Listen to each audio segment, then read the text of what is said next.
interview for the dream job, and after working with him, I got it, and it was simple and it was easy. Yeah, I've really enjoyed the journey.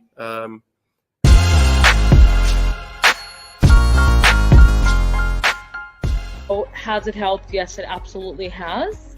It's definitely helped in knowing the market a lot better and knowing how to how to put myself out there. Like, I would never ever have touched my LinkedIn ever. I didn't see LinkedIn as a valuable resource at all. Yes. So in saying that, it already has proven to be. It's really what I say. I think you guys are great and change people's lives, and it makes a lot of difference.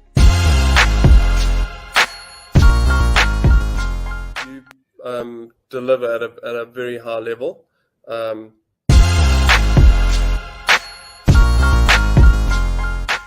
It was really enjoyable. You learn a lot. It was really easy going step by step. Questions before Andy do. So that was, I think session 5, the interview session, if you ask me, was my favorite out of all the 6 sessions. So it's not only helped me in my personal branding, but it's helped me now on the business side, where I feel very, very capable to go into, you know.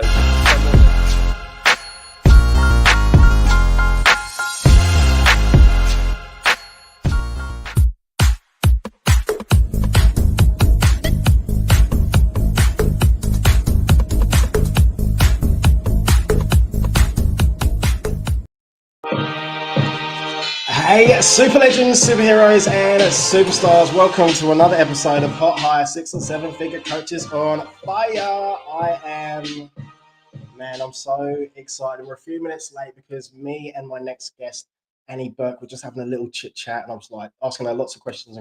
So I'm excited. So just to let you know, we are live on Facebook, live on YouTube, but we are not live on LinkedIn. So I've got a problem in the back end, which I will be sorting out ASAP. So guys, if you haven't got yourselves a cup of tea, a cup of coffee, and I'm not going to say biscuits, I'm going to say Big Mac. I'm like, oh, people are like, oh, Big Mac. Anyway, so this woman, this amazing human, is a animal communicator. I call her the animal whisperer. She's a healer, she's an author, she's a podcast host, and she is an animal medium. So thousands of questions. So today's going to be fun. It's going to be fire. So without any further ado, actually, whoa. Before I get Annie out, like, look, someone has just written this. It says, Facebook user, your jokes are so bloody terrible, Dre. Love you though. I love you too, whoever you are, Facebook user. So without any further ado, let's give a big, massive, humongous, ginormous welcome to Annie Bourke. Thank you so much, Dre. I loved your joke. Thank you. Me too. All right, so today is all about you. So we caught up, it feels like ages ago now. It's probably maybe 3-4 weeks ago. And I just want to say thank you for coming on today, but also everything that you contributed to the charity event and like the amount of value that you gave. And why I'm really excited is because from what I know, there is nobody that does what you do. So I'm interested to hear your journey and how you got into it, and also how you help your clients. So do you want to tell us a little bit about yourself and what you do? Yep, certainly. Thank you. So I'm an animal communicator and animal medium, which means I have conversations with animals who are living and animals in spirit, which seems a bit bizarre if you've never heard of that before, but it's just the world that I live in now. And so for as long as I can remember, I always thought that animals could understand me, and I wished that I could understand them. And I had a little ginger girl cat, and apparently about 97% of ginger cats are boys, so it was very unusual to have a girl. So she was very special. And unfortunately, she passed away very quickly after a short illness, and it just made me feel as though I'd missed the opportunity to get to know how to talk to her and find out what was happening in her world. So that inspired me to look for an animal communication course, and I found one, and there was an image of a cat on the front of the website, and it looked exactly like my cat. And I thought, wow. Really? that a sign from the universe or what? So I thought, this is what I'm supposed to be doing, and she's guiding me to do it. And so I enrolled in the course, and I had 2 cats with me at the time, and so they became my very patient teachers. And so I had to learn how to be able to tune into their energetic frequency, because animal communication, when we communicate with them, is telepathic. So you're not actually saying anything out loud at all. You just hear all their voices in your head, and they've all got different voices, just like humans. So once I tune into their frequency, then I can ask them questions and get answers. But I've discovered as part of my journey that if I don't understand what they're trying to tell me, I can ask them to show me. And I don't understand yet the advanced thought technology transference that they use, but somehow they put video snippets in my head, and then I can see what they're trying to show me. So I asked my boy cat, one of my original teachers, what was his favourite part of the day. And the next thing, I've got this video in my head of me walking in through the garage, coming home at the end of the day from work. So that was one of his favourite parts of the day, heading me back home again. So it's just beautiful that they can do that either by talking or by showing. And so I started this over 10 years ago, and I've just practiced with my own animals, with friends' animals, so that they can confirm some of the information that I'm getting. And then I love going to zoos and talking to all animals at zoos. And if they've got messages that I need to pass on to their keepers, like if they're temperature in their enclosure is not comfortable, or if they've got some aches or pains or other things they want their keepers to know, then I can pass on those messages as well. So once you know how to communicate, it can be with domestic animals, animals in zoos, or animals in the wild, they all understand, and that just amazes me, that they can all communicate, and they've got wisdom to share, and they're just so happy to talk to us.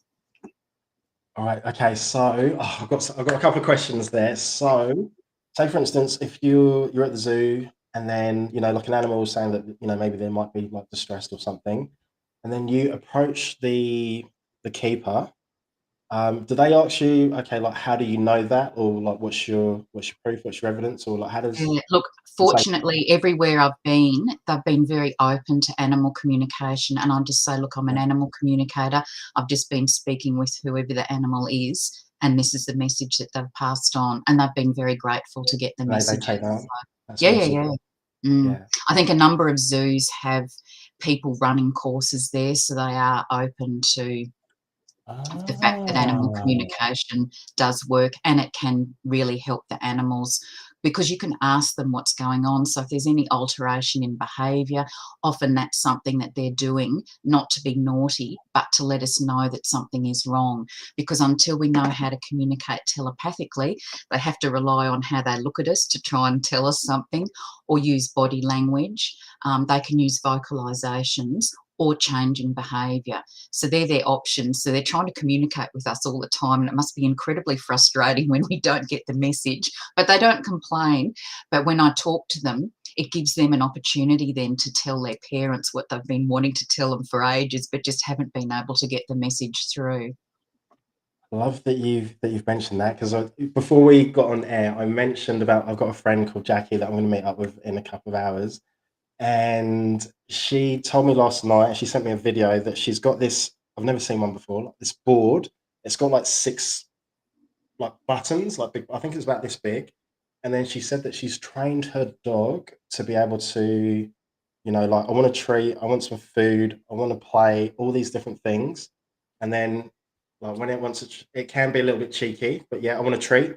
I want a treat. I want a treat. I want a treat. Yeah, I think that's just amazing. I didn't know that you could do they are like really intelligent, and they'll know. Like if you say this button is for this and that button is for that, they understand. Like when we say don't jump on the kitchen table, they know exactly what we're saying, but because they have free will, they decide whether they want to obey us or not. So it's not as though they haven't heard, they understand, but they have the decision. The same with talking, that's a free will thing for them. So I can't force them to talk, I can't force them to answer the questions. That's their choice. But I've only had 2 animals that didn't want to communicate with me, and they were both at zoos. And I just introduce myself and say, look, I'm practicing animal communication. I'd love to have a conversation with you. Would you like to talk to me? And if they don't want to, I respect that. One of them was a peacock, and he obviously had nobody talking to him before, and he's going, What's going on? This has never happened before. What's going on? And you could just feel the tension in the way he was talking. So I just apologized and said, look, I didn't mean to, you know, cause you any stress, and just sort of left him. But everyone else is just really happy. Like some would go, whoa, a human who can speak animal, cool. But no, that a lot of them just say they're delighted, or just, you know, so grateful to have the opportunity to connect with their humans and answer their questions. I love that. So, well, it just reminded me. So, a couple of months ago, I've got a friend called Lisa, who I house sat and dog sat for her, and it was really, I can't explain it. She's got this like a dash hound, like a little kind of sausage dog, and the dog was very needy AF, but the way that the dog would look at me was like, it kind of knew me. It was like looking at my soul, and I can't explain. Just very special. I've never met a dog like that, but it's very sort of special. That it was kind of like I had the feeling that she knows me, or she's seen me before, or something. It was, yeah, I can't explain it. And when Lisa came back off holiday and we went to lunch, I was like, "Your dog," and she was like, "Yes, she's like really special." She's like just a beautiful thing. I'm just going buzzy listening to you telling that story, and you have told me that story before, and I got that there was a soul connection between you. And that's what I've discovered now with some of the things that animals are teaching me, that often we have had a relationship with our animals. And so it's no surprise when you feel as though they're looking right into your soul, and that there's this really strong connection and you can't put it into words. That's very common. And it may be that you've had that animal in your life before, that you've met them before, or they may have been with you in a past life. And I know some people may not have heard about past lives or had experiences with that, but that's what I've discovered with a lot of animals, that they've had a relationship with their humans before. And they may have had a human relationship, so they may have, you know, their human now may have been their father in a previous life, or their husband, or their child. I was going to ask you that. Yeah. And I've got a few people now where their grandmother's soul is in the animal who's with them, so they've come back to be with them. And I've got one lady we've worked out it's her son who passed away prematurely, who's come back in a cat to be with her. And that's just phenomenal. She had no idea. And I just got the message that it was a human that she knows. And we worked out through, she just said all these names. And then when we got the right name, I just went buzzy all over and said, yes, that's it. And it's just so beautiful that they're reunited again after all this time. He couldn't stay with her to have a human lifetime, but he's been able to come back and have an animal lifetime with her. Oh, do you know what? We need to catch up, because I want to find out what, that relationship. Because it was weird. So like whenever she'd look at me, it's not like normally how like a dog looks at you, maybe not for me, but she would just stare into my soul, like deep in. And I was like, and again, I'm going buzzy, so there's definitely a relationship that you two have had before, so it'll be a matter of just unraveling how you know each other. And that's one of the other amazing things that the animals have been teaching me, is about animal soul reincarnation. And I had no idea that this was something that happened until one of my girl cats, who'd been one of my initial animal communication teachers, suddenly passed away one day. And there was nothing wrong with her. She had no health issues, and she just suddenly passed away. And I thought, what's going on? And it was such a huge shock. And because I'd never had an animal that I'd been communicating with pass over, I had no idea how long I'd have to wait to be able to connect with her on the other side. And I'm just lucky that I can talk to animals on the other side. And fortunately, I could speak with her that day. And so I said, what did you do that for? And she said, oh, I needed a new body, in a tone like that. And I thought, what? And she said, stop being so sentimental, I'm coming back. And she'd just been so accurate with everything she'd been teaching me that I just had to believe her. And I think a lot of people thought I was crazy, and maybe it was some weird technique to help cope with grief. But she came back, she described what she was going to look like. And when animals come back, they know everything. They know where everything in the house is. They know the humans. They know the other animals. And so it's just as though they've been away on a temporary holiday having a body makeover. And then they're back. And it's just bizarre. Like the relationships with everyone just go back to where they were, except, you know, they're now the baby rather than perhaps being the oldest in the family. So the dynamics change. They're not exactly the same because they're an evolved soul. They've integrated their soul lessons from the last lifetime, and that's another thing they've been teaching me as well, that they come to us with a soul mission, and sometimes they've come to us for us to help them with their mission and their lessons, and sometimes they've come to us to help us with our mission and our lessons, which some of my current cats have done. So it's just fascinating finding out all this information. Sometimes they do look exactly the same when they come back, so it's hard to call them by their new name because you're just in the habit of calling them their previous name. Sometimes they're completely different. And I've just had a lady whose cat in spirit wanted to come back as a dog because she felt as though she was missing out being a cat. She couldn't go to cafes, she couldn't go out to walk, she couldn't go on family holidays. So she's just come back as a dog, and she's just been on her first family holiday and absolutely loved it. And she's just gone straight back into the house knowing where everything is. The one thing she can't do the same family. So the same family. Yeah, she's come back. Yep. And the one thing she can't do in a dog body is to leap up onto the bed at night to go to sleep with her family. So she's either got to stand there and say, you know, lift me up, or they've now got a set of stairs for her so she can go up the stairs herself. But yes, I've now got one lady whose dog in spirit is about to come back for the 4th lifetime in a row to be with her. And I've got 4 clients where the animal souls have been with the people in 3 successive bodies. So again, this is just concepts that they're teaching me that I knew nothing about. There is a lovely movie called A Dog's Purpose with Dennis Quaid in it, and I think I've heard of that. Yeah, it depicts what I experience on a regular basis, that our animals have the ability to come back. So it's not the destiny of every animal to come back, but they seem to know just before they pass away or after that there's a body that they can come back into their humans. And so they can tell me what breed, what gender they're going to be, because often they have to swap sex to come back. And sometimes they're not exactly thrilled about coming back as the opposite sex, but because that's the body that's available for them to swap into.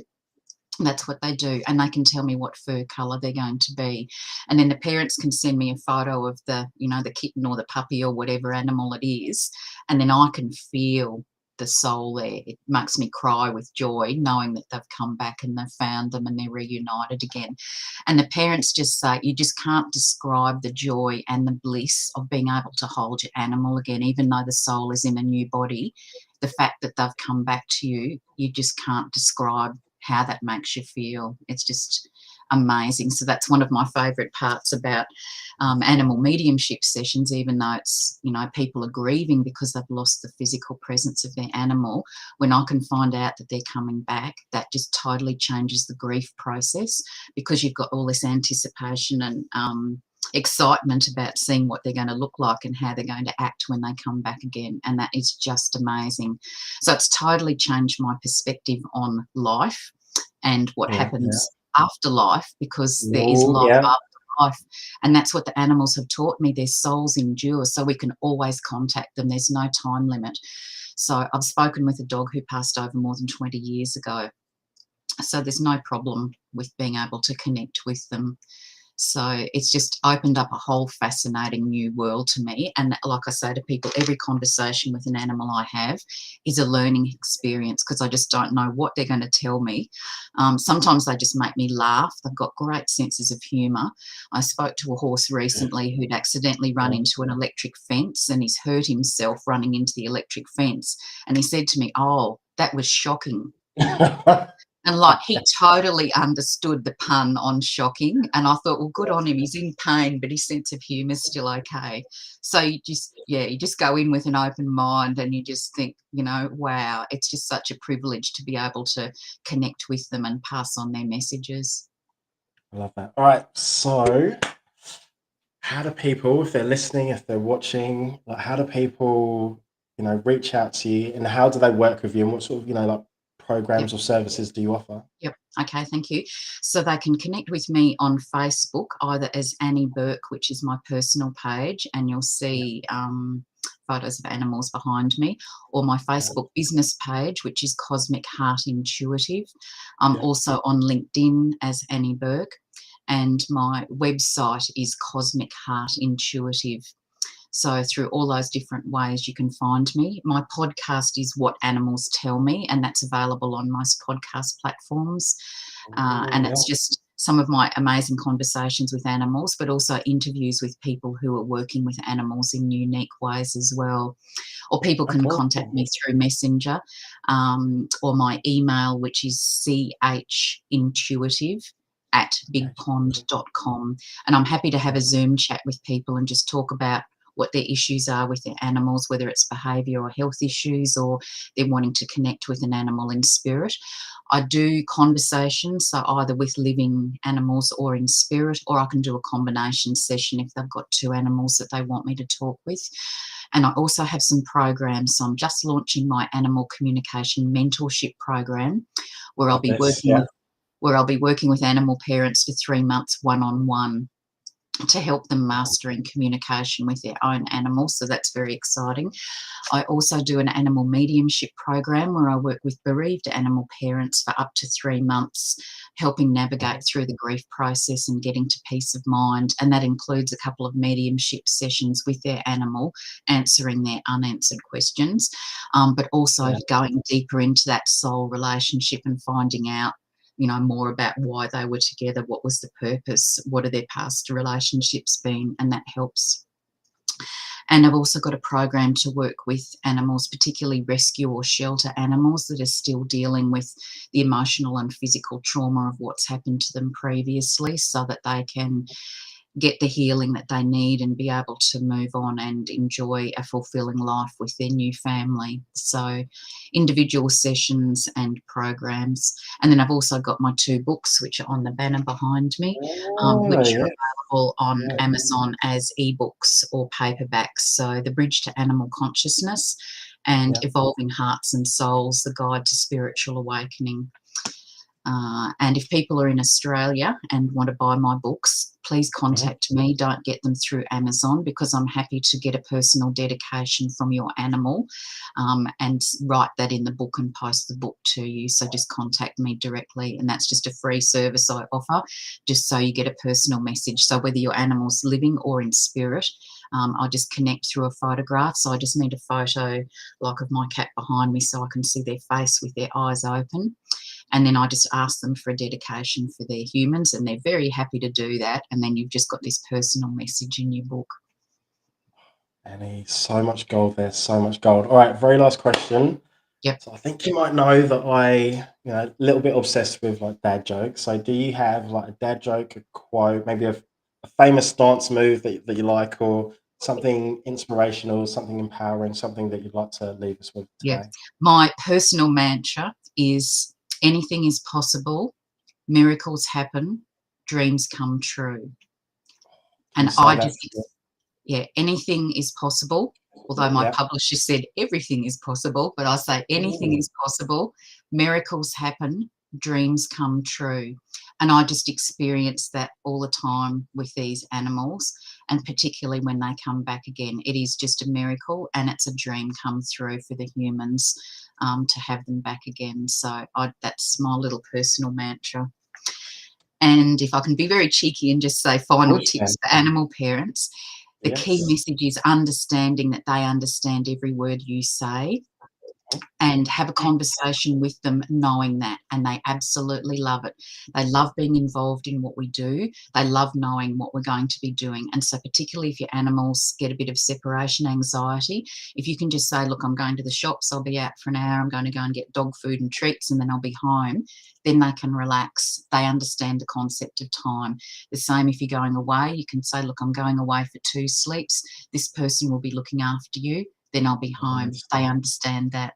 So yeah, just talk to them knowing that they understand everything, and they will respond to you differently. Even though you don't understand what they're trying to say back, the fact that you know that they understand will change the world for them. Annie, I just want to say thank you so much for today, and also for a few weeks ago when you came onto the charity event. Right, don't tell anyone. It's like our little secret, but this has been one of my favorite episodes. So I find this really interesting because, like myself, I've been on like a spiritual journey, so I get it, I understand, and yeah, just keep up the amazing work, and I just love what you do. It's amazing. Thank you so much for the opportunity to chat with you today and to share some of what I do with animal parents, because that is my mission, is to raise global awareness about the importance of animals. And I just want people to know that they've got souls, they feel emotions, they're very intelligent, and they're with us for a reason. There is no coincidence that your animal is with you.